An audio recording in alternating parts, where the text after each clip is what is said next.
Bismillahirrahmanirrahim. Assalamualaikum warahmatullahi wabarakatuh. Waalaikumsalam warahmatullahi wabarakatuh. Ya, pertama dan yang paling utama, marilah kita panjatkan puji syukur kita kehadirat Allah Subhanahu wa taala yang telah memberikan kita beribu-ribu nikmat, sehingga pada hari ini, hari Jumat tanggal 27 Oktober tahun 2023, kita semua diberikan kesempatan untuk berkumpul di ruangan ini dalam acara diseminasi budaya positif. Dan tak lupa marilah kita haturkan sholawat dan salam kita kepada junjungan kita Nabi Muhammad SAW yang akan kita nantikan syafaatnya di akhir zaman nanti. Ya, Bapak Ibu, ini acaranya santai saja ya, jadi boleh sambil senyum-senyum boleh, gitu. Nah, sebenarnya acara diseminasi budaya positif ini dalam rangka pemenuhan tugas saya sebagai CGP di Angkatan 9 di Kabupaten Tegal ini. Jadi pada modul 1.4 itu tugas akhirnya adalah membuat aksi nyata. Salah satunya adalah dengan melakukan diseminasi kepada rekan-rekan di sekolahnya, seperti itu. Nah, sebelum kita mulai intinya, silahkan jawab dulu. Nih, ada pertanyaan pemantiknya Bapak Ibu. Coba perhatikan yang pertama. Ini mulai serius sedikit ya. Nih, apakah Bapak Ibu setuju bila jadi jawabannya itu hanya setuju dan tidak setuju? Kayak gitu, langsung spontan aja dijawab nanti. Yang pertama, pemberian hukuman dapat mendisiplinkan siswa. Kira-kira setuju atau tidak? Setuju, oke. Nomor 2, pemberian hadiah meningkatkan prestasi siswa. Setuju. 3, guru harus mampu memberikan solusi untuk setiap siswa yang bermasalah. Setuju. Nomor 4, guru berperan sebagai teman bagi siswa. Setuju. Berarti dari 4 pertanyaan ini semuanya setuju ya? Oke, nah nanti kira-kira jawaban yang ideal yang diminta oleh kementerian terkait dengan pelaksanaan kurikulum merdeka, dalam hal ini pembiasaan budaya positifnya itu bagaimana? Kalau tadi jawaban nomor 1 sampai 4 setuju semua, apakah nantinya setelah kegiatan ini, kegiatan diseminasi ini, jawabannya tetap setuju atau ada yang tidak setuju? Gitu ya. Oke, next. Nah ini, jadi karena judulnya adalah diseminasi budaya positif. Jadi alangkah baiknya dulu kita mengenal sebenarnya budaya positif itu apa sih? Kayak gitu. Nah, kalau budaya sendiri kan yang mengakar kuat ya. Contoh, ini dalam kehidupan sehari-hari, belum yang ada di sekolah ini. Contoh budaya kalau orang Tegal, terutama di Warureja dan sekitarnya, itu kalau misalnya lebaran itu pasti bawa gula teh. Ya, betul ya. Nah, itu tidak ada, meskipun tidak ada peraturan tertulisnya, tetapi itu setiap tahunnya dilakukan seperti itu terus. Karena apa? Karena sudah membudaya, sudah mengakar. Nah, proses terbentuknya pembudayaan membawa gula teh itu terjadinya hanya dalam waktu 1-2 tahun atau dari turun temurun. Turun temurun berarti kan lama banget ya. Nah ini, jadi budaya positif itu dimulai dari yang pertama suasana positif dulu. Yang kedua, dari suasana positif akan menjadi kebiasaan baik, karakter baik, endingnya nanti adalah ke budaya positif. Jadi tidak mungkin hari ini kita melakukan diseminasi budaya positif, besok anak didik kita sudah langsung punya budaya tersebut kayak gitu. Nihil, karena itu semua butuh proses. proses yang misalnya tadi yang bawa gula teh aja sampai turun temurun, apalagi ini merubah, yang dirubah adalah karakternya. Jadi butuh waktu yang lama, kayak gitu. Nah, ini budaya positif di sekolah itu membentuk karakter murid, guru, dan tentunya visi misi sekolah. Nih, setiap guru memiliki tanggung jawab untuk menciptakan budaya positif di sekolah dengan cara menerapkan konsep-konsep inti budaya positif. Jadi langkah awal yang bisa kita lakukan, langkah kecilnya dulu ya, kita harus bisa menerapkan konsep-konsepnya. Nah, konsep-konsepnya itu apa aja? Ada 6 konsep. Mungkin dari beberapa konsep itu sebenarnya kita sudah melakukan. Hanya saja karena kurangnya pengetahuan kita, jadi kita tidak tahu kita itu melakukan yang konsep yang apa sih, kayak gitu. Nih. Oke, sebelum lanjut ke materi selanjutnya, ini duduknya udah berpasangan ya. Yang belum berpasangan cari pasangan. Samping-sampingan. Ya, nanti sama saya nggak apa-apa di depan. Oke, yang pertama cari pasangan dulu.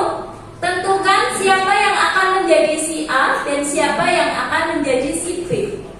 Jadi pelakunya itu hanya A dan B, 2 orang aja. Nah, tugasnya apa?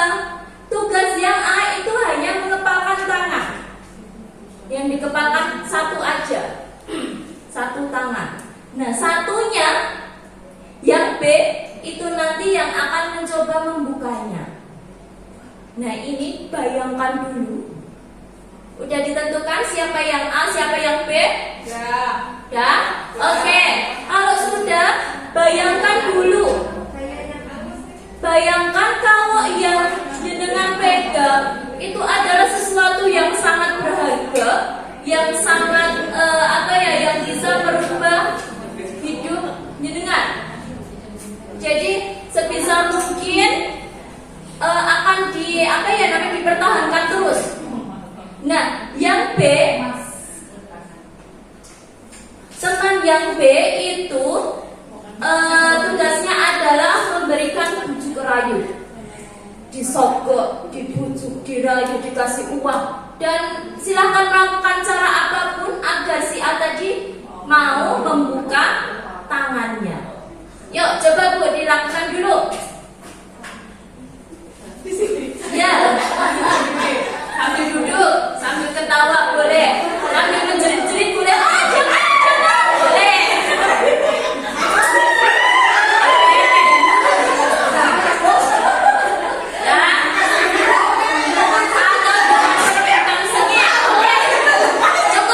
Cukup. Nanti tidak terjadi hal-hal yang tidak diinginkan. Oke, sudah. Oke, sudah ya. Sekarang pertanyaan selanjutnya. Dari percobaan yang tadi, yang buka kepalan tangan itu, kira-kira Bapak Ibu yang berarti yang berperan sebagai A tadi, itu mau membuka kepalan tangannya enggak ketika temannya itu berusaha untuk memintanya? Enggak. Kenapa kira-kira? Ya, jawab Bapak. Karena sangat ingin mempertahankan kepalan tangan kita. Oke, Ada yang harus diperjuangkan. Oh ya, sip. Karena ada yang harus diperjuangkan, dipertahankan kayak gitu ya. Jadi nggak mungkin dibuka. Nah, pertanyaan kedua, mungkin nggak sih Bapak Ibu yang tadi berperan sebagai A tadi membukanya? Kira-kira mungkin nggak? Ada kemungkinan nggak? Ada. Kalau kemungkinan pasti ada. Nah, selanjutnya kira-kira jika kita membuka atau tetap menggenggam, itu karena kontrol dari diri kita sendiri atau karena ada bujuk rayuan yang datang? Bisa dari luar. Tadi perintahnya dikritik jadi. Oh iya, bisa dari luar. Ada yang jawab dari dalam? Bisa juga. Oke, next. Nah, sebenarnya Bapak Ibu, semua yang yang bujuk rayuan, sogokan, uang itu tadi adalah faktor dari luar. Sebanyak apapun uang yang akan digunakan untuk mengganti kepalan tangan kita, kalau diri kita sendiri enggak mencoba untuk oke, tak buka, ya enggak akan dibuka, ya enggak? Ya. Tapi kalau karena bujukannya uangnya terlalu oke nih tawarannya kayak gitu ya, itu mungkin saja kita membuka. Jadi tergantung dari proses didilannya. Tapi intinya semuanya itu akan kembali ke diri kita sendiri. Kita yang punya kontrol terhadap apa yang akan kita lakukan. Itu dari teori kontrol. Next, disiplin. Nah, kalau mendengar kata disiplin, yang ada di pikiran ibu-ibu di sini, kira-kira apa yang pertama? Bu, Tepat waktu. tepat waktu. Ada lagi? Tepat waktu. Apa lagi? Sesuai aturan. Sesuai aturan. Ada apa lagi kalau kita ngomong tentang disiplin itu? Tepat waktu, taat aturan. Ada hukumannya nggak kira-kira? Ada. Nah, semuanya itu ini adalah tentang terkait dengan paradigma teori kontrol. Sebelum kita nanti ke hukuman, konsekuensi, kita ke ilusi kontrol dulu. Nah, ini yang pertama, ilusi guru dapat mengontrol murid. Kira-kira sesuai atau tidak? Jadi guru itu punya kemampuan buat kontrol murid. Sesuai tidak? Sesuai. Terus yang kedua, ilusi bahwa orang dewasa memiliki hak untuk memaksa. Orang dewasa itu baru di sekolah, berarti ini hampir mirip dengan yang guru dapat mengontrol murid tadi. Sesuai atau tidak? Sesuai. Yang ketiga, ilusi bahwa kritik dan membuat orang merasa bersalah dapat menguatkan karakter. Jadi kalau kita ada murid kita yang melanggar aturan, itu bisa kita kritik, bisa kita tempatkan di mana dia sampai benar-benar merasa, oh iya ya, aku salah, kayak gitu. Nah, itu kira-kira bisa menguatkan karakternya dia tidak? Bisa. Yang terakhir, ilusi bahwa penguatan positif, efektif, dan bermanfaat. Penguatan positif efektif itu contohnya kalau kita ngasih penghargaan kayak gitu loh, itu dapat bermanfaat. Kira-kira sesuai atau tidak? Sesuai. Nah, kalau dari keempat ini tadi ibu-ibu di sini semua menjawab sesuai, ternyata paradigmanya sekarang itu sudah dirubah.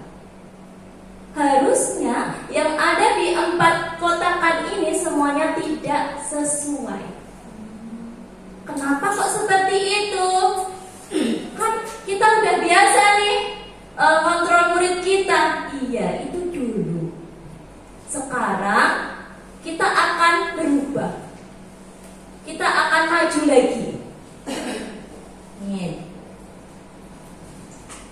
Ini adalah tabel bagaimana seseorang bisa berubah dari paradigma stimulus respon kepada pendekatan teori kontrol. Paradigma stimulus respon itu sebenarnya dia mau berubah itu karena ada motivasi eksternal. Itu yang sebelah sini. Stimulus respon berarti ada motivasi eksternalnya. Kalau tadi berarti ada bujuk rayuannya tadi. Sedangkan untuk teori kontrol itu motivasinya langsung dari dalam diri. Nah, kita berubah dari yang 4 ilusi tadi. Itu tadi kan semuanya tergantung dari orang lain. Murid kita bisa berubah ya tergantung dari siapa yang ada di dekatnya dia, kayak gitu ya. Ternyata itu salah, itu kurang tepat. Nih, yang bisa dibaca nanti dari beberapa pernyataan yang ada di tabel yang mungkin bisa lebih menguatkan. Stimulus respon itu nih, orang lain bisa mengontrol saya, cirinya itu. Orang lain bisa mengontrol saya, berarti ada motivasi eksternal. Sedangkan untuk teori kontrolnya, hanya Anda yang bisa mengontrol diri Anda. Jadi hanya saya yang bisa mengontrol diri saya sendiri. Entah ada orang, entah tidak, saya yang bisa kontrol saya sendiri. Itu berarti ilmu baru ya. Jadi bisa kita ubah mindset kita bahwasanya guru itu sudah bukan lagi zamannya ngontrol siswa. Karena apa? Karena kita tidak selamanya ada di dekat mereka. Kayak gitu. Mungkin itu juga ada di teori parenting yang anak itu ya. Kalau kita itu harus menumbuhkan sikap mandiri kepada anak kita sendiri. Nah, contohnya ini tadi. Kita perkuat teori kontrolnya. Berarti kita perkuat motivasi yang ada di dirinya sendiri. Gitu. Sampai sini dulu. Bingung atau tidak? Bisa lanjut?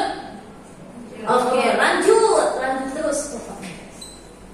Nah, ini dari disiplin yang pertamanya tadi adalah terkait dengan aturan, hukuman. Nah, kita pindah ke sini, disiplin positif.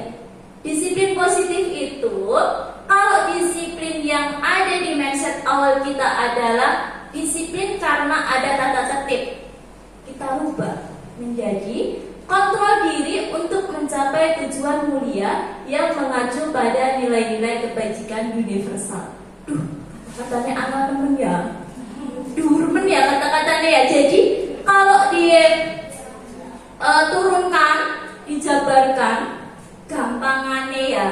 gampangannya itu kita harus bisa mengontrol diri kita sendiri untuk tujuan yang baik.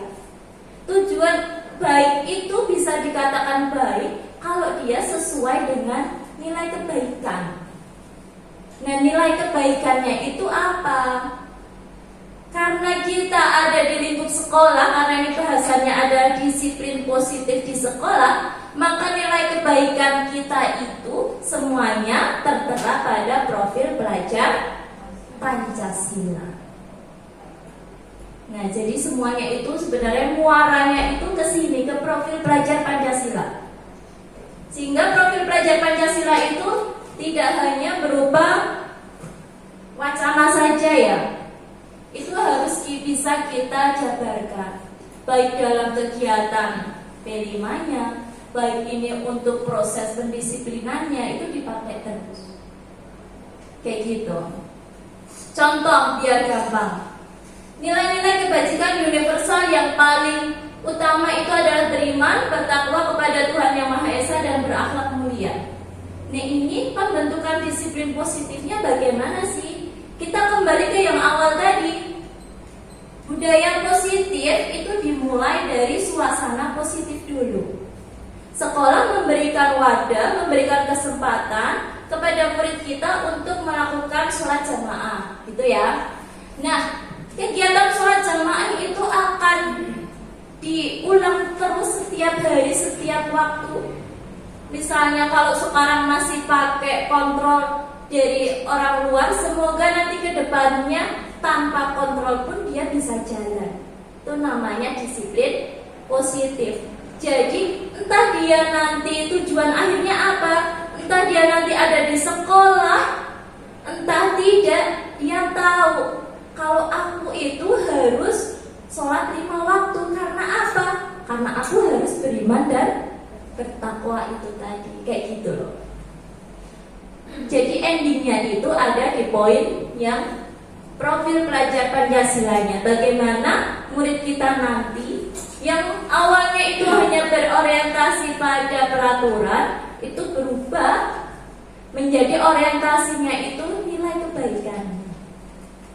Contoh lagi, misalkan karena kita di jurusannya ada PKL. Kalau di sekolah, oke nih murid kita bisa diandalkan. andalkan. Ketika di luar kita tidak bisa mengontrol mereka, mereka bisa saja merasa wah bebas kek, nggak ada yang negur saya, nggak ada yang bakal menghukum saya. Jadi karena dia nggak ada pegangan tadi, nggak ada pegangan, aduh kalau aku ngelakuin ini kira-kira gimana ya? Saya menyalahi nilai nggak ya? Nilai-nilai kebaikan nggak ya? Karena nggak ada itu jadi dia lakukan. Itu kelemahan sistem pendidikan kita yang sebelumnya. Tapi dengan adanya budaya positif ini, semoga pelan tapi pasti kita bisa menanamkannya ke anak didik kita. Gitu. Next ini, motivasi perilaku manusia. Kira-kira 1, 2, 3. Bapak Ibu di sini, motivasi terbesarnya ada di nomor berapa? Gak ada yang benar, gak ada yang salah. Yang nomor 1, angkat tangan. Untuk menghindari ketidaknyamanan atau hukuman. Jadi melakukan sesuatu itu ya biar saya gak kena hukuman, kayak gitu. Nomor 2, untuk mendapatkan imbalan. Kalau saya datang tepat waktu, TPP saya nggak akan dipotong kayak gitu. Nah ini salah satunya, mendapatkan imbalan. Yang ketiga, untuk menjadi orang yang mereka inginkan dan menghargai diri sendiri dengan nilai-nilai yang mereka percaya. Jadi kita melakukan itu bukan karena orang lain, tapi ya emang ya saya datang tidak terlambat itu karena saya menghargai diri saya, karena saya tidak mau melanggar nilai-nilai kebaikan kayak gitu. Kira-kira ibu bapak semua di sini pilihnya nomor berapa? Yang sekarang ini langsung 3. Alhamdulillah, berarti udah oke, langsung sempurna. Kalau free test itu berarti langsung 100, gak usah ada post test. Lulus kabeh. Ya, oke, saatnya kita sharing. Cara apa yang sudah kita lakukan untuk mendisiplinkan murid kita? Ya, ada yang mau speak up? Kira-kira kalau ada murid yang Masya Allah sekali, yang luar biasa sekali, Hujanah ini kayaknya paling memiliki banyak sekali pengalaman ya. Kira-kira upaya apa yang sudah dilakukan? Udah ngapain aja kira-kira Bu? Ya.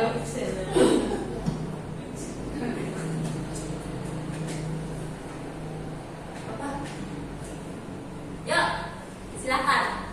Dari 11 akuntansi 1 yang sangat spesial itu Rizka.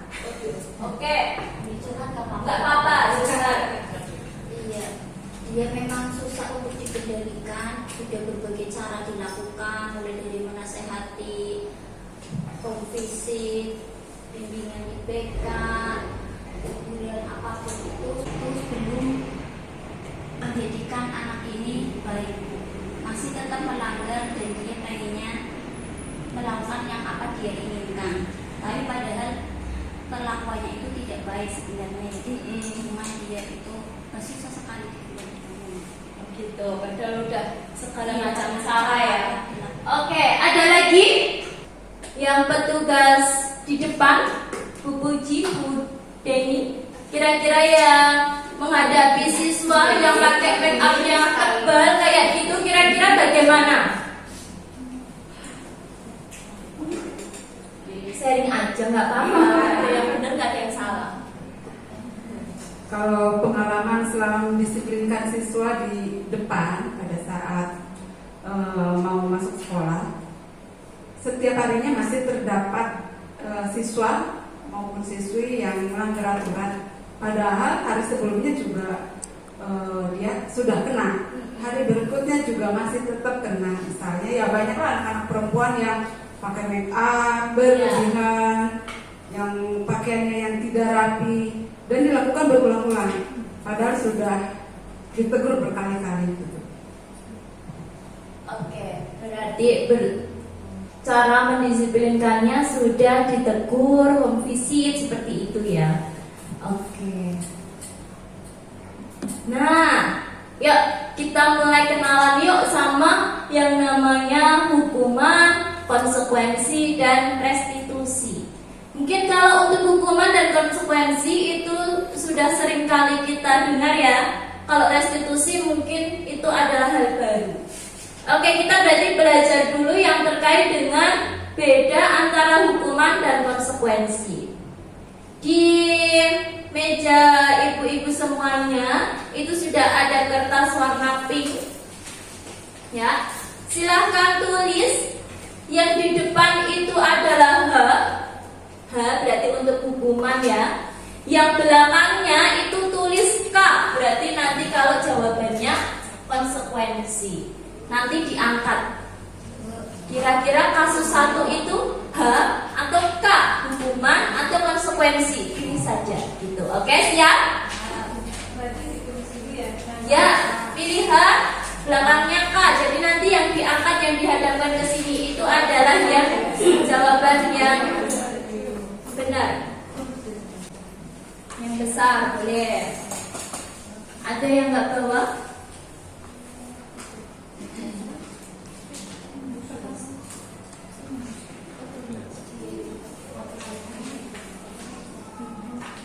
Kalau tembus satunya juga nggak masalah.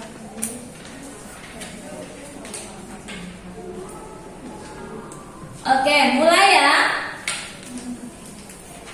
Nah, ini kira-kira konsekuensi atau hukuman. Mencatat 100 kali di dalam buku kalimat saya tidak akan terlambat lagi karena terlambat sekolah. Jawabannya adalah, yuk angkat semuanya. 1, 2, 3. Berarti harus semua ya. Oke, jawabannya benar. Kalau yang ini adalah hukuman. Oke.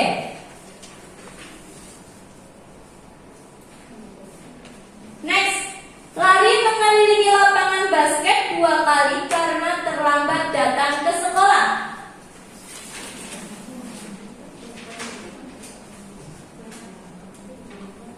Hahaha, 1K. Oke, jawabannya adalah lari mengelilingi lapangan basket 2 kali karena terlambat datang sekolah adalah hukuman. Oke, nanti. Kenapa sih kok bisa hukuman kayak gitu? Next, membersihkan coretan yang dibuatnya di meja tulis. Kakak. Oke, sepakatkah semuanya benar? Ini adalah konsekuensi.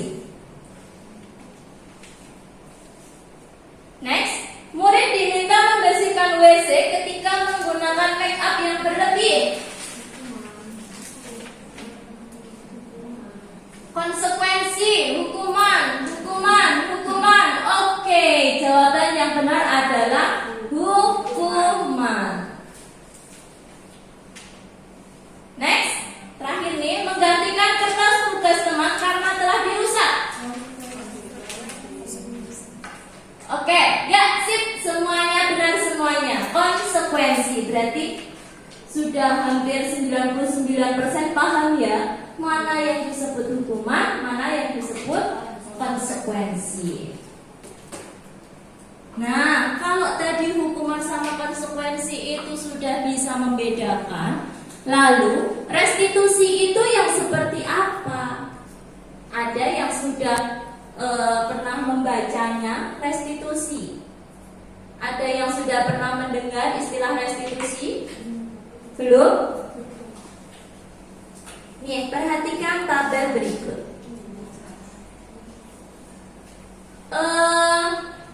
Ini adalah tabel perbedaan. Yang di sebelah sini ini adalah hukuman, yang di tengah adalah konsekuensi, yang di ujung adalah restitusi. Jadi perbedaannya seperti itu. Langsung saja ke poin yang nih. Jadi hukuman itu dibuat oleh guru, ya enggak? Apa siswa dengan sukarela menghukum dirinya sendiri? Enggak kan? Jadi hukuman itu gampangnya itu adalah dibuat oleh guru. Kalau konsekuensi dibuat oleh guru dan murid. Jadi ada kesepakatan dulu. Yang restitusi itu sepenuhnya dibuat oleh murid. Nah, nanti kalau ada kesempatan yang agak longgar, kita bahas lagi ya. Kalau misalnya ada yang ini sebenarnya masih banyak perbedaannya, tapi yang saya soroti itu yang pembuatnya dulu, biar kita ada gambaran dulu.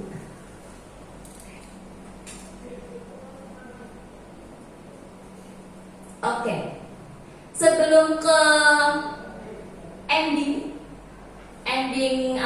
kesimpulan antara hukuman, terus tadi konsekuensi, terus restitusi, kita kesini dulu sebentar. Dihukum oleh penghargaan. Ini terkait dengan pertanyaan yang pertama tadi. Kira-kira kalau kita ngasih penghargaan ke siswa terus itu akan efektif atau tidak? Jawabannya ada di sini. Nih. Yang pertama, pengaruh jangka pendek dan jangka panjang. Ternyata kalau kita hanya ingin menginginkan siswa itu berubah dalam jangka pendek, kita bisa tuh ngasih penghargaan terus. Oh, kamu ulangan nilainya 100, oke, tak kasih nih, kayak gitu. Tapi apa iya selamanya kita bisa? Ini kita lihat dari diri kita sendiri ya. Kita sebagai guru 30 tahun, apa selama 30 tahun itu kita akan setiap hari memberikan hadiah ke anak kita? Lama-lama kita kolab ya, nggak mampu. Itu kalau dari segi saya sendiri. Nah, terus penghargaan tidak efektif. Nah, kenapa kok tidak efektif? Karena ketika penghargaan tadi kita hentikan, motivasi siswa itu sudah tidak ada lagi. Yang pertama motivasinya nilainya 100, pengen oleh hadiah lah sekap Dewi, biar dapat emas batangan nih, makanya nabung di Neswapin terus kayak gitu ya. Kalau misalnya penghargaan itu nanti suatu saat dihentikan, maka dia sudah tidak ada lagi motivasi untuk melakukan perubahan ke arah yang lebih baik, kayak gitu. Terus penghargaan merusak hubungan. Ada yang bisa kasih contoh? Ini biasanya itu kenapa kok merusak hubungan? Tentunya bukan dengan yang sering kita kasih hadiah, tapi ke murid-murid kita yang tidak pernah kebagian kesempatan mendapatkan hadiah. Lah, males temen kayak gitu ya. Males banget nih pelajaran sama Bu Tia, yang dikasih hadiah aja cuma si A terus, saya nggak pernah dapat. Nah, contohnya kayak gitu, itu bisa merusak hubungan. Penghargaan mengurangi ketepatan, mengurangi kualitas, kreativitas, itu hampir sama ya penjelasannya dengan yang poin 2 dan 3. Nah, ini penghargaan menghukum. Kok bisa ya penghargaan kok menghukum? Kalau dikasih penghargaan kan sebenarnya harusnya seneng ya. Tapi ini sering terjadi ketika dulu, atau mungkin sekarang juga masih ada beberapa sekolah yang menerapkan sistem ranking di sekolahnya. Terus kalau misalnya anak tersebut ranking 1, ternyata dia dapat hadiah. Nah, yang ranking 2, ranking 3, ranking 4, 5 masuk 10 besar, kenapa kok dia nggak dapat hadiah? Nah, itu bagi yang tidak menerima hadiah itu merasa terhukum. Saya loh ya juara, kenapa kok saya nggak dikasih? Poinku loh cuma selisih 0, kenapa saya nggak dikasih, kayak gitu. Itu membuat penghargaan menghukum. Jadi motivasi dari dalam dirinya itu hanya tergantung pada penghargaan itu, hadiah itu tadi, kayak gitu.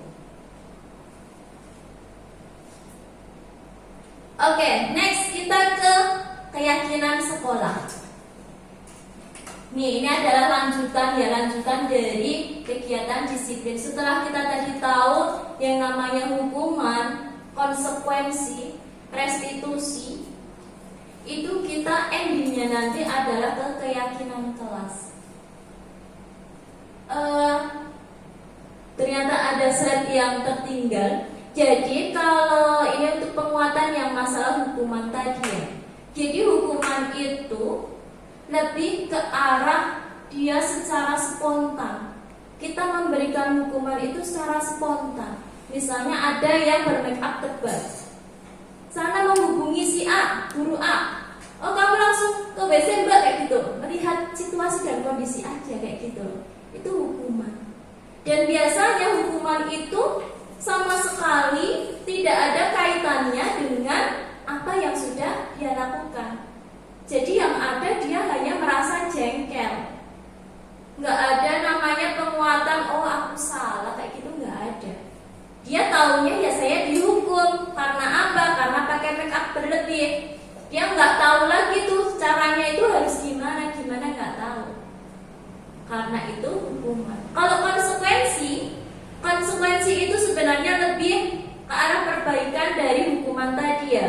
Kalau konsekuensi itu berarti sudah ada kesepakatan antara guru dan murid. Contoh, misalnya tidak melakukan piket kelas. Nanti konsekuensinya adalah jajak kancane misalnya. Nah, itu konsekuensi itu sudah ada kesepakatan, sehingga ketika murid kita melakukan kesalahan, dia langsung otomatis ketika kita ngomong, oh kamu langsung kalian tadi kan mengganti kertas yang di sobek temennya ya, itu secara otomatis, oh kalau aku nyobek kertasnya temanku berarti aku harus ganti.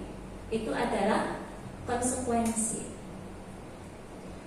Tapi itu untuk pembuatnya itu masih melibatkan guru. Nah, sedangkan restitusi itu adalah bagaimana cara kita untuk bisa memunculkan solusi itu. Jadi kita nggak boleh langsung kasih konsekuensi.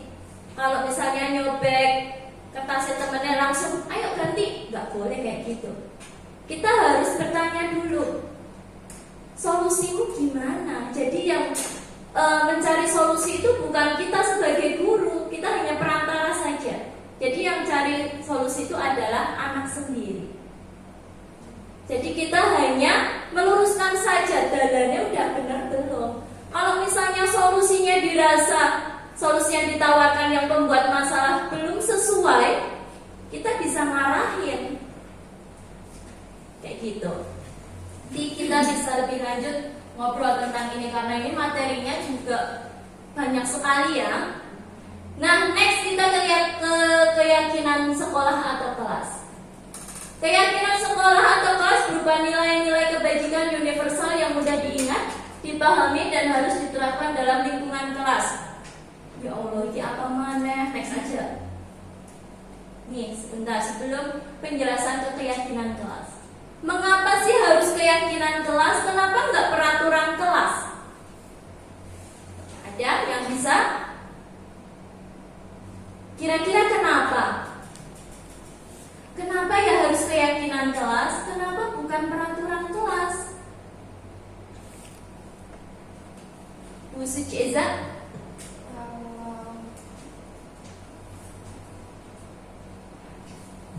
Kalau misalkan bahasanya itu peraturan kelas, itu kan kesannya memaksa, harus ada aturan dan kita menaati aturan tersebut. Tapi kalau misalkan keyakinan kelas itu kan seakan-akan semua kesepakatannya dibuat oleh orang-orang tua, anak-anak di kelas, kemudian mereka berusaha meyakini bahwa mereka mampu melaksanakan apa yang sudah disepakati melalui keyakinan kelas itu. Sip, jawabannya luar biasa. Tepuk tangan dulu dong. Ya, biar nggak ngantuk. Jadi mengapa keyakinan kelas bukan peraturan kelas? Singkatnya adalah kalau peraturan kelas itu pihak sekolah yang membuat, guru yang membuat. Kalau keyakinan kelas itu adalah siswa. Jadi harapannya dengan adanya keyakinan kelas itu dia, karena dia yang bikin, jadi dia juga harus tanggung jawab kayak gitu intinya.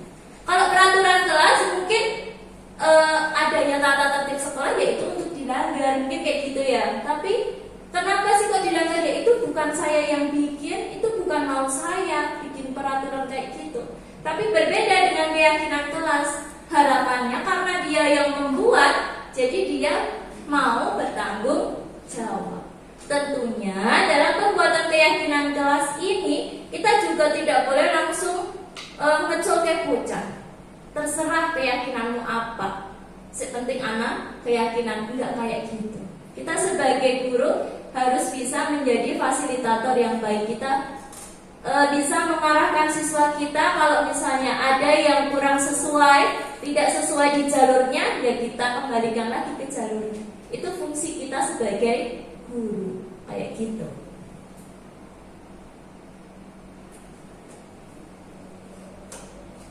Nih, biar lebih memahami lagi, ini ada kasus simple yang sehari-hari kita jumpai dan kita rasakan sendiri. Mengapa kita memiliki peraturan tentang penggunaan helm pada saat mengendarai sepeda motor? Kira-kira kenapa? Kenapa kok kita harus pakai helm ketika kita pakai motor? Kenapa harus ada peraturan seperti itu? Biar apa? Keselamatan. Ada lagi? Oh, kayaknya guru-guru baru rejab akuntansi itu udah oke loh. Sudah punya basic nilai-nilai kebajikan. Soalnya saya pertama kali menjawab itu kenapa harus ada peraturan tentang penggunaan helm? Ya biar nggak kena tilang, ya enggak? Itu adalah peraturan ya. Nah, untuk nilai kebajikannya adalah yaitu tadi yang sudah kita percaya untuk keselamatan. Jadi meskipun sekolah kita di perbatasan, di pelosok, nggak ada polisi yang jaga di perempatan dan dimanapun, kita tetap pakai helm. Darinya apa? Biar kita selamat, kayak gitu.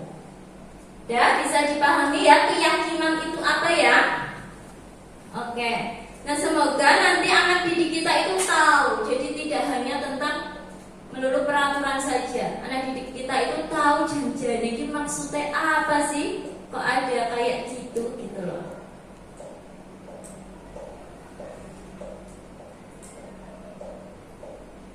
Oh, nggak mau di next ini, kayaknya udah capek.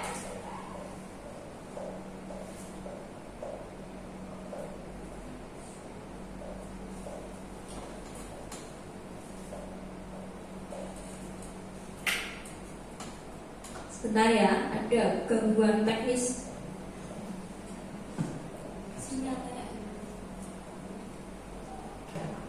Lagi ya, mulai lagi ya. Siap.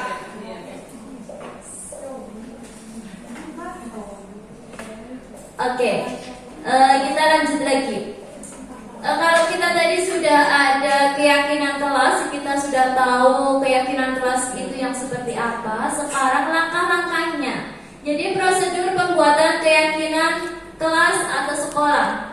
Yang pertama, ini ada prosedurnya ini ya, 1, 2, 3, 4, 5, 6, bisa dibaca sendiri sampai ke proses keyakinan kelas ditempel di dinding kelas.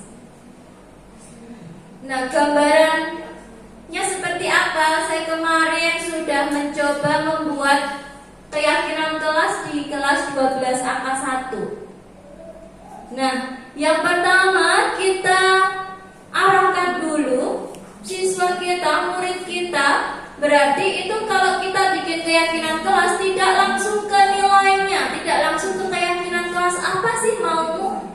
Tapi pertama itu dimulai dari kalimat negatif dulu.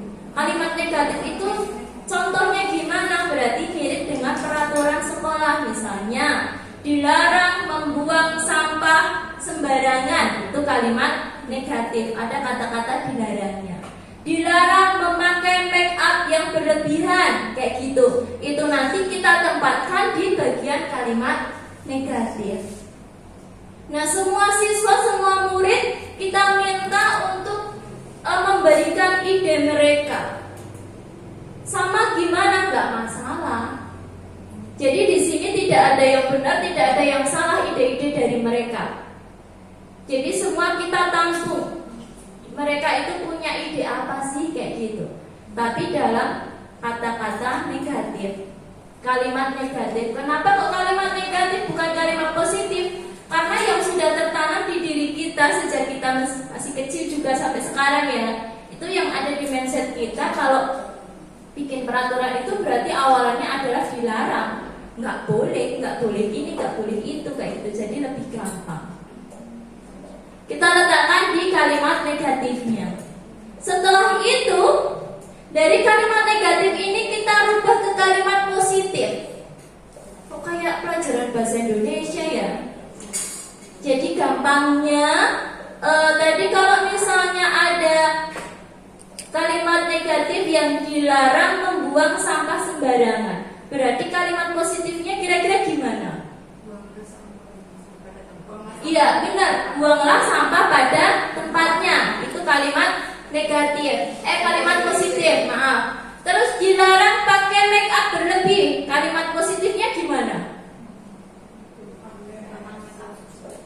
Gunakan make up secukupnya. Nah, seperti itu. Bisa membedakan ya. Berarti pertama itu adalah kita bikin kalimat negatif dulu yang sudah membumi, yang sudah diketahui oleh anak. Setelah itu kita arahkan dari yang tadi kalimat negatif, kita minta untuk membuat kalimat positif. Nah, baru di kalimat positif ini nanti kita kelompokkan yang sekiranya ada aspirasi-aspirasi yang double. Misal, yang dilarang membuang sampah, dilarang membuang sampah dilarang membuang sampah sembarangan. Kalimat positifnya kan jadi buanglah sampah di tempatnya. Itu akan sama, nilainya akan sama ketika piketlah sesuai dengan jadwalnya. Sama kan? Tujuannya adalah untuk menciptakan kebersihan. Itu adalah di kalimat positif ini kita kelompokkan dulu yang setipe. Baru setelah itu, ini tentang curah pendapat kesepakatannya. Setelah itu baru kita intisarikan ke nilai kebajikannya. Nilai kebajikannya kita mengacunya kemana? Ke profil belajar Pancasila. Misalnya sholat jamaah tepat waktu, berarti nanti nilai kebajikan yang muncul di sini ini adalah beriman dan bertakwa. Kayak gitu, bisa dipahami? Urut-urutannya jadi kayak gitu. Setelah nanti muncul nilai kebajikannya, jadi nilai kebajikan, nilai kesepakatan yang disepakati kelas itu dibatasi, jadi nggak boleh terlalu banyak.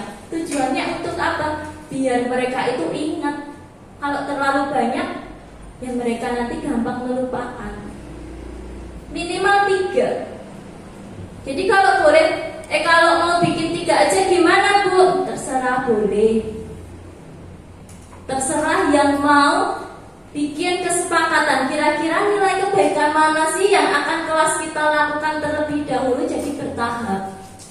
3 dulu, semester depan tambah 3 lagi, semester depannya tambah lagi, kayak gitu.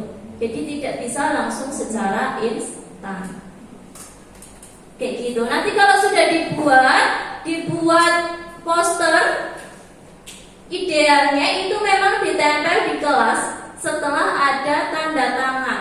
Tanda tangan siapa? Semua warga kelas. Untuk tanda bukti kalau dia juga bertanggung jawab terhadap keyakinan yang sudah mereka buat. Jadi nggak ada alasan kalau Bu saya kan nggak bikin keyakinan itu, jadi saya boleh dong melanggar. Nah itu untuk menghindari itu. Tapi karena kita kelasnya moving, jadi mungkin bisa disiasati dengan digunakan pada profil WA kelasnya. Ada seperti itu. Ada poster yang ada tanda tangan dari peserta didik kita, dari warga kelas kita, kayak gitu. Bisa dipahami untuk pembuatan keyakinan kelas. Mungkin sebelum melakukan yang lebih jauh kayak konsekuensi, restitusi, hal yang paling bisa kita lakukan saat ini juga itu adalah pembentukan keyakinan kelas. Idealnya memang pembentukan keyakinan kelas itu dilakukan di awal pelajaran. Tapi karena saya aja juga tahunya baru ya, jadi tidak masalah kalau kita mulai hari ini setelah kita dapat ilmunya, kayak gitu.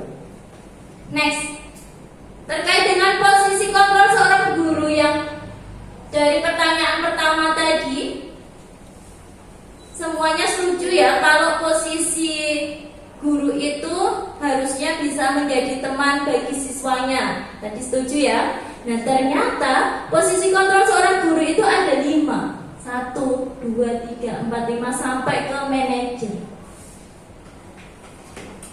Penghukum nih. Coba dari 5 posisi kontrol guru tersebut ada di posisi mana Bapak Ibu saat ini? Dari penghukum, terus dari penghukum, terus apa namanya, pembuat merasa bersalah, teman, ada di posisi mana? Nah, nih ada.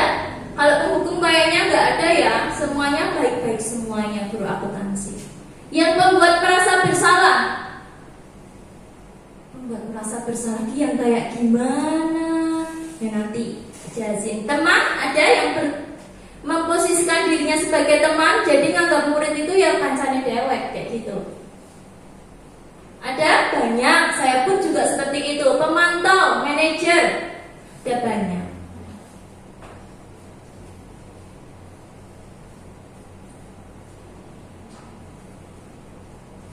Ini ke bagian contoh. Tunggu, ini contoh ini nanti akan berupa video terkait dengan tema posisi kontrol. Bisa diperhatikan.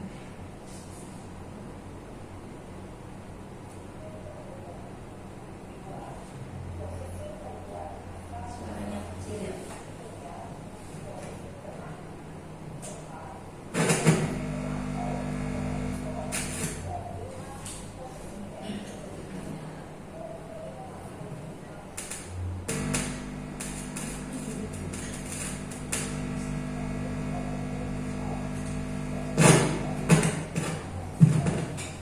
menghadapi masalah tersebut. Nih, dia nanti bisa membedakan. Ini adalah posisi penghukum. Misalkan.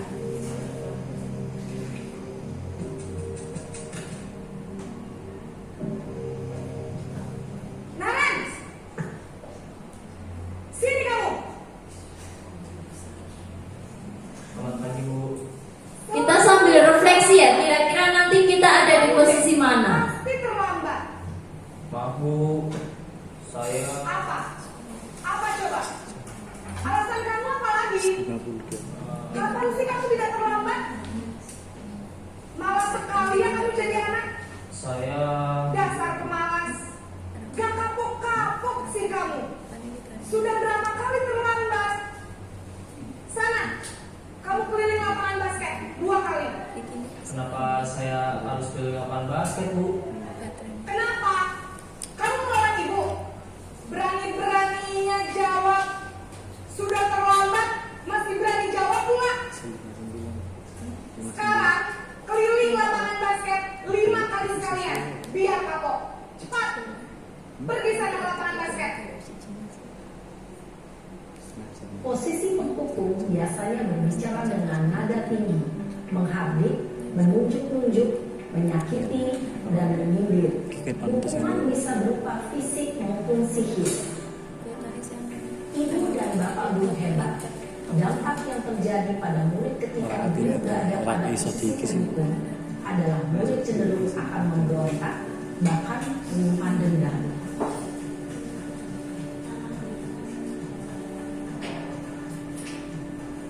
Ini adalah posisi kedua, pembuat merasa bersalah. Nah ini contohnya kayak gini.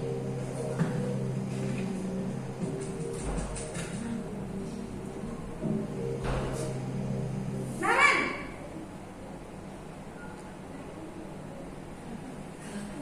Selamat pagi, Bu. Naren. Kamu kenapa terlambat lagi, nak? Ya Tuhan, Naren. Kamu senang ya bikin ibu susah ya? Iya. Kalau kamu terlambat lagi, nanti ibu yang ditegur bapak kepala sekolah, nak. Ini di poin ini Bisa pembuat kayak merasa tidak bisa bersalahnya. kamu. Duh, gimana ini?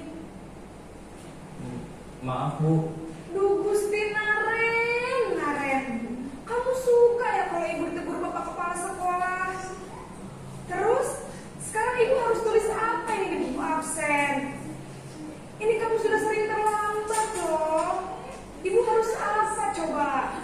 Maaf Bu, maaf sekali. Ya Kayaknya sudah, Bu restu lain sekali. kali jangan bikin ibu susah lagi ya nak ya. Ibu tidak akan kuat lagi begini terus. Bisa jantungan kalau ibu tegur bapak kepala sekolah. Sana cepat kelas. Maaf ya Bu, maaf sekali. Posisi pembuat rasa bersalah berbicara dengan nada tenang, cenderung lembut. Namun kata-kata yang diutarakan membuat murid merasa menjadi orang yang gagal, memandang buruk dirinya sendiri, merasa tidak berharga, dan tidak sanggup membahagiakan orang lain. Ketika guru mengambil posisi pembuat rasa bersalah, murid akan menganggap dirinya yang bersalah dan ia akan menyimpan emosi negatif tersebut di dalam dirinya. Nih, yang kita seringnya itu ada di posisi ini. Kita perhatikan positif negatifnya dulu.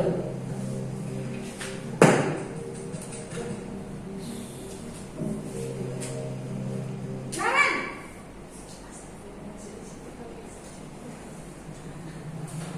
Selamat pagi Bu. wah sudah jam berapa ini nak? Terlambat lagi ya sayang. Iya Bu, habis ibu saya lupa bangunkan saya Bu. Kamu Ini saya banget. Kamu bukannya anak yang larinya paling kencang. Kok terlambat sih? Iya Bu, saya memang terlambat bangun tadi. Jadi biarpun saya lari kencang, tetap gak kekejar Bu. Ya sudah sana. Nanti lain kali larinya lebih kencang lagi ya. Biar gak terlambat lagi. Bikin seneng ibu demi ibu. Bisa kan? Bisa Bu. Ya sudah sana masuk kelas. Ibu beresin urusan absen kamu. Kamu ini ada-ada saja. Dalam sesi teman, guru berbicara dengan nada suara ramah, Nih, akrab, cirinya. cenderung bersenda gurau untuk menjaga suasana tetap santai. Murid akan merasa senang, aman, dan akrab dengan guru. Iya. Identitas yang tercipta adalah identitas sukses atau berhasil. Namun, perlu diingat, karena ini Ini masih adalah identitas negatifnya. maka ada faktor ketergantungan dari murid kepada orang tertentu. Di sini guru absennya, sehingga di lain waktu murid bisa berperilaku baik, namun hanya kepada orang-orang tertentu saja. Iya, jadi itu nurutnya hanya kepada kita yang memperlakukan dia sebagai teman kita saja, kayak gitu. Nah ini next, pemantau. Naren,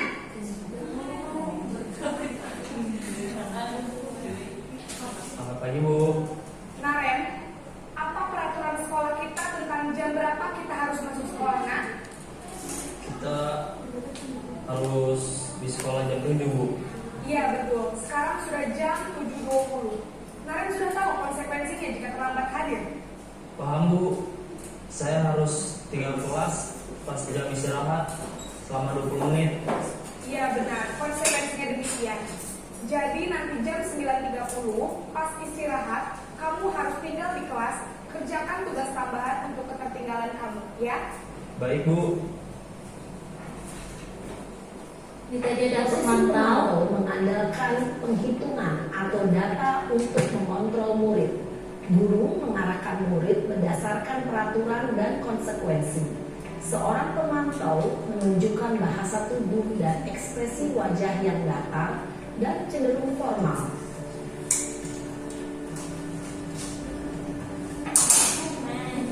Ini adalah posisi terakhir dan ternyata ini yang paling ideal. Yuk kita perhatikan yuk bagaimana dia menghadapi Naren biar kita bisa mencontohnya di kemudian hari. Naren,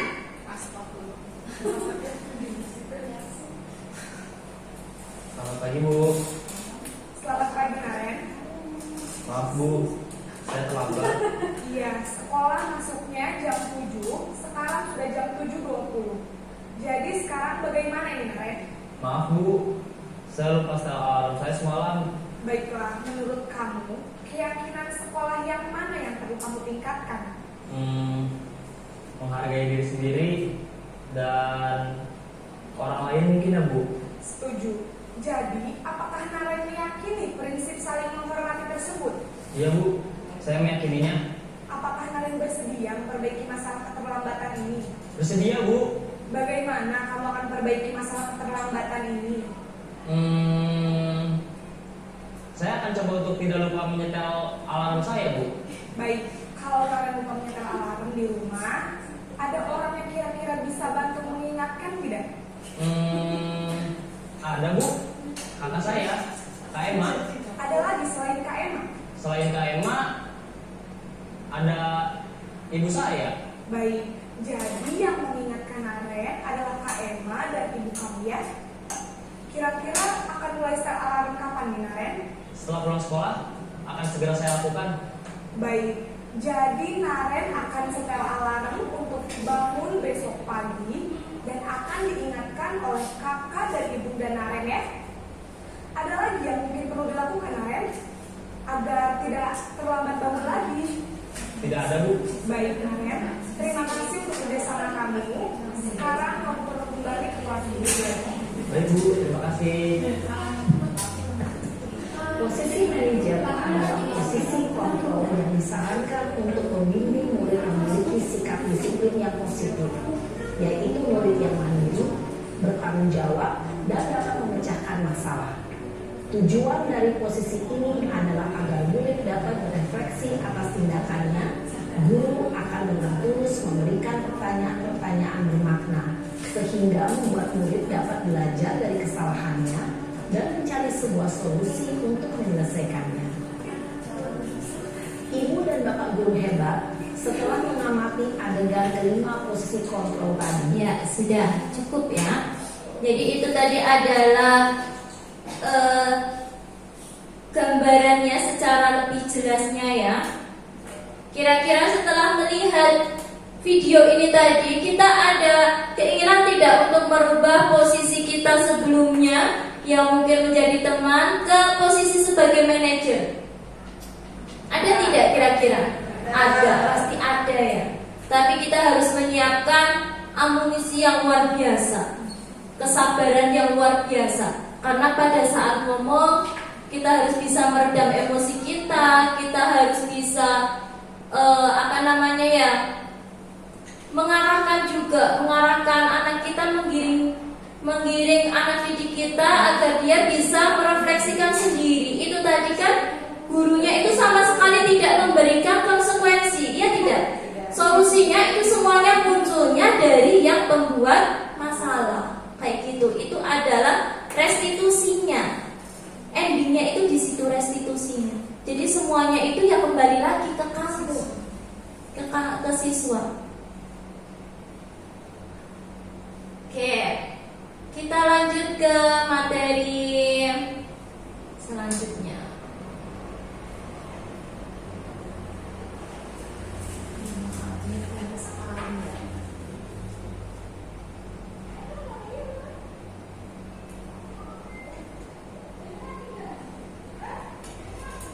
Sambil menunggu PPT-nya, ada yang mau ditanyakan dulu?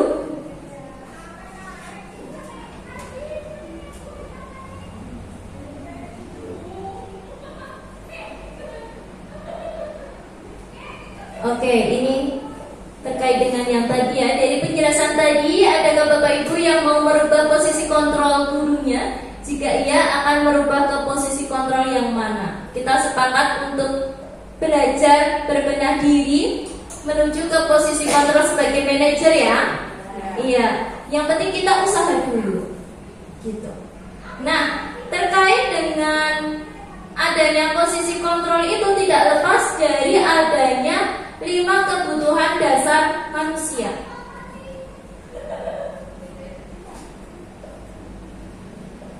Nah, 5 kebutuhan dasar manusia itu yang utama adalah bertahan hidup.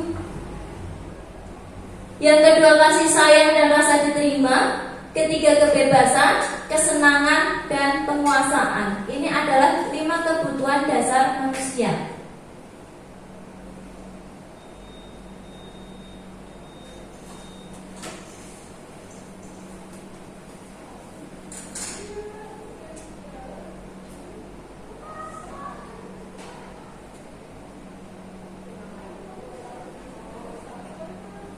Nih, terkait dengan 5 kebutuhan dasar manusia tadi, coba. Kalau yang pertama, kira-kira kebutuhan apa yang berusaha dia penuhi? Aku senang belajar di luar kelas. Berarti kebutuhan apa? Tadi ada bertahan hidup, kesenangan, kasih sayang, kebebasan, penguasaan. Kebebasan. Aku senang belajar di luar kelas, kebebasan. Kesenangan bisa juga ya. Kedua, Bu Dewi menasehatiku karena beliau menyayangiku, kasih sayang. Ketiga, aku hebat kan? Nilai UKK aku sempurna loh, kayak gitu. Berarti dia kebutuhan apa? Bertahan hidup, kasih sayang, penguasaan, apa? Penguasaan, benar sekali, penguasaan. Yang keempat, aku bosan belajar di dalam kelas. Bertahan hidup.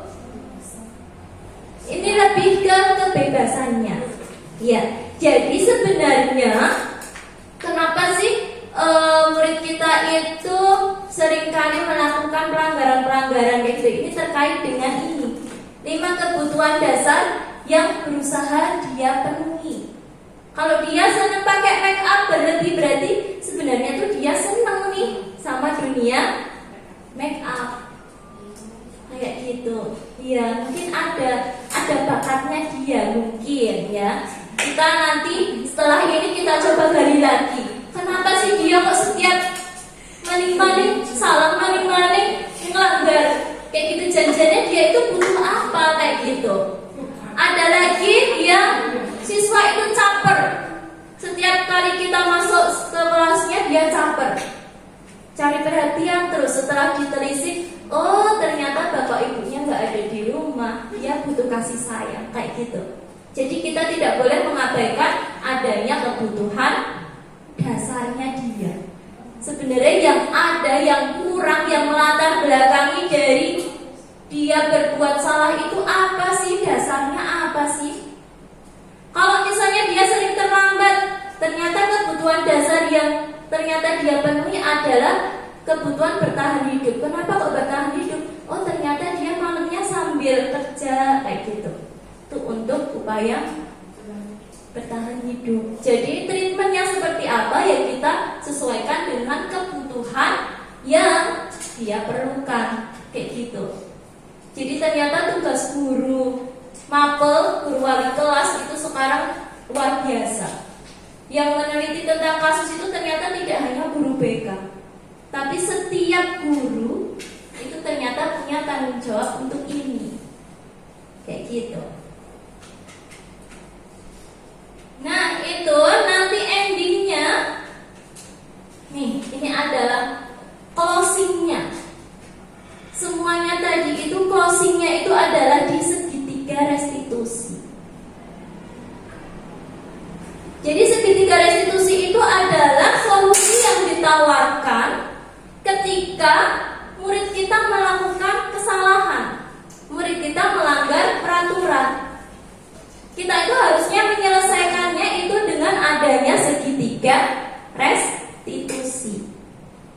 Pelaksanaannya seperti apa? Saya sendiri juga belum secara maksimal bisa mengaplikasikannya secara maksimal, tapi baru tahap mencoba, masih meraba-raba saja.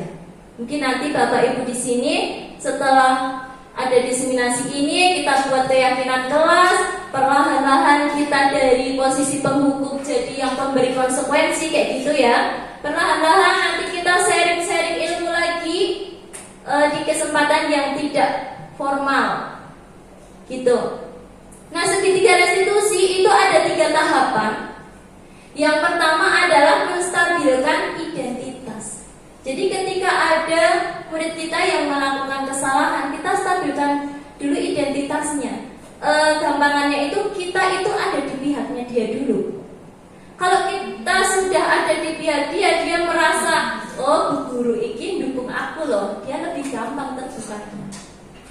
Caranya gimana? Contoh dengan kata-kata semua orang juga sering melakukan kesalahan kayak gitu. Kita manusia nggak luput dari dosa, mungkin kayak gitu ya. Itu bisa menstabilkan identitasnya, kayak gitu. Yang kedua, validasi tindakan yang salah. Validasi tindakan yang salah ini tadi kaitannya dengan alasan kenapa sih kok dia berbuat seperti itu. Jadi kita cari tahu alasannya dulu. Alasannya kenapa, kebutuhan dasar yang dia butuhkan itu sebenarnya apa, itu ada di tahap nomor 2 ini. Validasi tindakan yang salah. Tetapi ingat, dalam segitiga restitusi semua solusi itu yang memunculkan itu adalah siswa, murid. Kita itu hanya bertugas sebagai pemantik aja, gitu. Jadi kita harus bisa mancingnya. Kalau kita nggak bisa mancing, ya nggak akan terjadi segitiga restitusi ini, kayak gitu. Yang ketiga, menanyakan keyakinan. Nih, poin pentingnya juga di sini, menanyakan keyakinan. Jadi, keyakinan kelas yang akan kita buat, yang sudah dibuat dan sudah disepakati, itu akan berimbas kemana-mana. Kayak gitu. Jadi semuanya segitiga restitusi ini bisa jalan kalau murid kita udah punya keyakinan dulu, udah tahu tentang nilai apa yang harus saya lakukan. Kayak gitu baru bisa jalan. Kalau misalnya dari segitiga ini, dari 3 tahap ini, saya hanya melakukan yang pertama, itu bisa disebut segitiga restitusi atau tidak? Tidak. Jadi segitiga restitusi itu ya satu kesatuan. Prosesnya itu sederhananya itu ya ada 3 ini. Ada 3 poin utama ini yang harus ada ketika kita menghadapi murid yang bermasalah seperti itu. Nah, saya akan mencoba memutarkan contoh lagi ya. Ini terkait dengan penerapan dari segitiga restitusi. Karena saya juga belum ahli, ini jadi percobaannya ini masih dalam tahap percobaan ya. Nanti mungkin kita bisa saling kasih masukan lagi biar lebih oke lagi.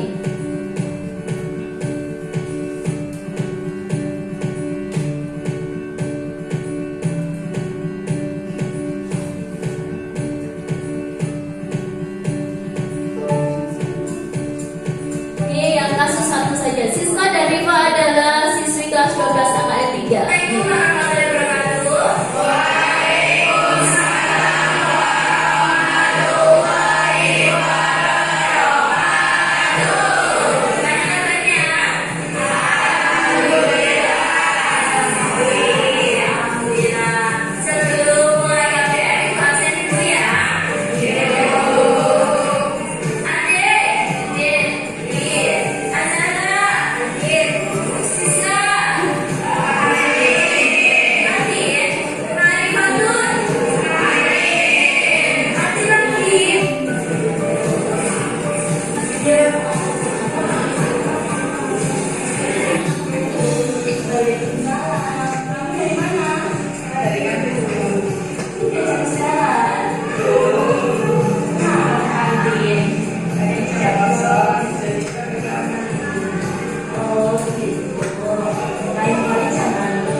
pelaksanaan segitiga restitusi pun contohnya masih semberawut ya. Nanti kita dalam perjalanannya kita bisa saling sharing kira-kira cara yang paling tepat itu gimana sih, kayak gitu.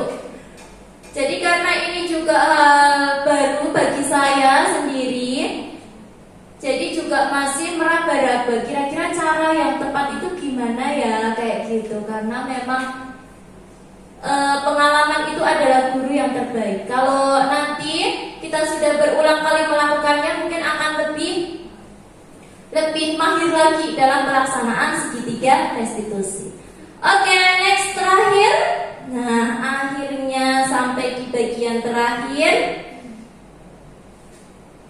di bagian kesimpulan. Nih, ya, jadi tujuan adanya diseminasi ini bukan serta-merta langsung meminta ibu-ibu di sini semuanya untuk merubahnya secara drastis, itu tidak. Karena kita tahu budaya itu terbentuknya itu ya pelan-pelan, perlahan. Kita nggak bisa langsung hari ini diseminasi, besok langsung melakukan keyakinan kelas, besoknya langsung segitiga restitusi, nggak bisa. Jadi kita perlahan-lahan dulu. Kita lakukan sesuai dengan kapasitas kita sendiri. Setidaknya arahnya nanti dari yang pertama, misalnya kita sering membuat hukuman, kita ganti yuk, kita geser yuk ke konsekuensi. Nanti dari konsekuensi kita geser lagi yuk ke yang lebih tinggi lagi, ke restitusi. Terus ini posisi kontrol kita sebagai guru, dari yang penghukum, pemberi rasa bersalah, yuk naik satu level. Kita naik ke level jadi teman, jadi pemantau. Setelah itu idealnya memang harus sebagai manajer. Itu harapannya. Nah, terakhir tujuan dari adanya disiplin positif ini nanti adalah sebagai upaya dalam pembentukan budaya positif. Kalau segala sesuatu itu sudah membudaya, sudah menganak, sudah menghati, gitu ya istilahnya ya, sudah menghati, maka semuanya akan berjalan lebih gampang. Untuk membuat branding sekolah kita dari sekolah yang misalnya masih dalam tanda kutip ya, sekolah kita masih belum sebagus sekolah-sekolah yang lain, gak masalah, kita mulai dari diri kita sendiri yuk. Jadi adanya lingkaran pengaruh yang pernah saya sampaikan sebelumnya itu memang benar. Kita gak boleh langsung fokus ke pihak luar secara yang besarnya dulu. Kita gak boleh fokus ke gimana caranya branding sekolah saya biar sekolah saya itu jadi oke, semua siswanya tertib. Tidak langsung ke situ, tapi kita perbaiki dulu yang ada di diri kita. Saya pun juga begitu. Jadi dalam melakukan atau mengikuti program guru penggerak ini sekalian promosi ya, katanya sekalian promosi kayak gitu. Jadi dalam rangka tujuan utama kok pakai bahasa Jawa ya jadinya ya. Tujuan utama mengikuti guru penggerak ini sebenarnya karena saya itu merasa kok nggak ada ya di sini komunitas praktisi. Komunitas praktisi itu semacam kelompok yang kalau kita ngumpul itu kita bisa membahas tentang upgrade ilmu. Bapak ibu semua di sini merasa enggak? Kalau kayak kita di Warurejo wes seneng gresek pelosok, MGMP juga tidak terlalu aktif. Kayak kok ketinggalan banget sih? Contoh dalam mata pelajaran, dalam komputer akuntansi, ternyata sekolah-sekolah kan udah pakai Acura, kita masih stay di Mayo. Kita merasa kayak ya sebenarnya apa sih yang salah kayak gitu. Nah kita coba untuk keluar dari zona nyaman itu. Kita perlahan ayo bareng-bareng karena tugas kita sebagai guru, profesi kita itu guru. Mau gimana pun guru itu tujuannya adalah murid. Kalau kita nggak mau berkembang, bagaimana nasib murid kita?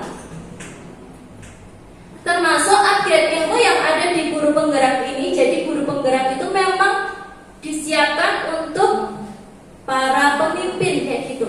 Tapi apa salahnya sih kalau kita tahu ilmunya? Ternyata ilmu untuk menghadapi siswa bermasalah saja juga ada ilmunya, ya tidak?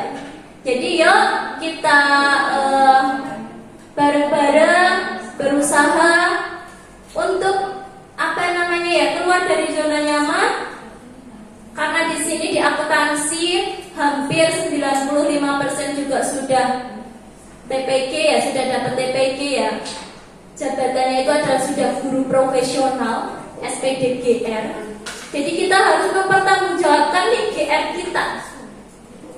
Setidaknya kalau kita nanti ketemu ngobrol dengan guru lain, kita nggak terlalu apa ya, ngawur kayak gitu loh. Kita juga bisa pengurus GR kayak gitu, setidaknya ada apa namanya ya, ada yang dibanggakan dari diri kita. Saya tidak menjanjikan muluk-muluk, misalnya, ayo daftar guru penggerak nanti jadi kepala sekolahnya. Kalau jadi, ya kalau kita daftar kayak gitu ya. Jadi semuanya kita ikhtiarkan dulu, semuanya untuk perbaikan diri kita yang nantinya akan berimbas ke murid kita. Tidak lupa saya mengucapkan terima kasih sekali lagi yang sebanyak-banyaknya kepada tim akuntansi, karena ya di tim ini saya bisa mempengaruhi. Saya tidak bisa mempengaruhi tim-tim lain dulu kalau di lingkungan saya sendiri aja masih kayak gini, masa iya saya mau di depan orang banyak? Kanca-kancaku dewek aja belum melakukan, masa saya sudah nyuruh orang lain untuk melakukan? Kayak gitu loh. Masa kayak gitu, jadi saya masih tetap minta dukungan dari ibu-ibu semuanya. Saya minta masukannya. Jadi melakukan atau menjalani program guru penggerak itu, maksud saya juga bukan menjadi yang nantinya menjadi yang wah pinter gitu, enggak. Saya juga pengen nantinya ada sharing-sharing lagi, gitu ya. Ya, akhir kata terima kasih atas waktu dan kesempatannya yang telah meluangkan waktu pada siang hari ini. Terima kasih, saya tutup. Oh, sebelum ditutup ada pertanyaan? Nggak ada, oke, cukup. Nanti pertanyaan nanti di luar aja ya. Ya, saya tutup. Wassalamualaikum warahmatullahi wabarakatuh.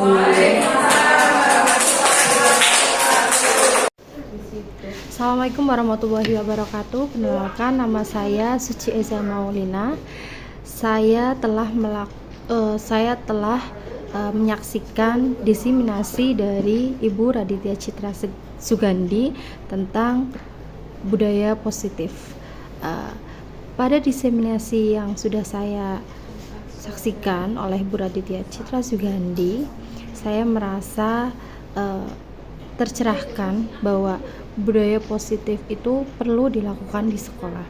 Kemudian tentang hukuman, konsekuensi, restitusi, dan saya menganggap bahwa selama ini saya belum melaksanakan restitusi yang ada di sekolah, sehingga melalui diseminasi positif ini saya jadi tahu bagaimana mendampingi siswa apabila siswa melakukan kesalahan. Assalamualaikum warahmatullahi wabarakatuh. Perkenalkan, nama saya Yati Dewi Safitri. Saya sangat antusias sekali dalam mengikuti kegiatan diseminasi budaya positif dari Bu Raditya Citra Sugandi. Setelah mengikuti kegiatan ini, saya tertarik untuk membuat keyakinan kelas. Semoga setelah kegiatan ini dibuat, keyakinan di kelas saya bisa memulai melaksanakan kegiatan restitusi. Sekian, terima kasih. Wassalamualaikum warahmatullahi wabarakatuh.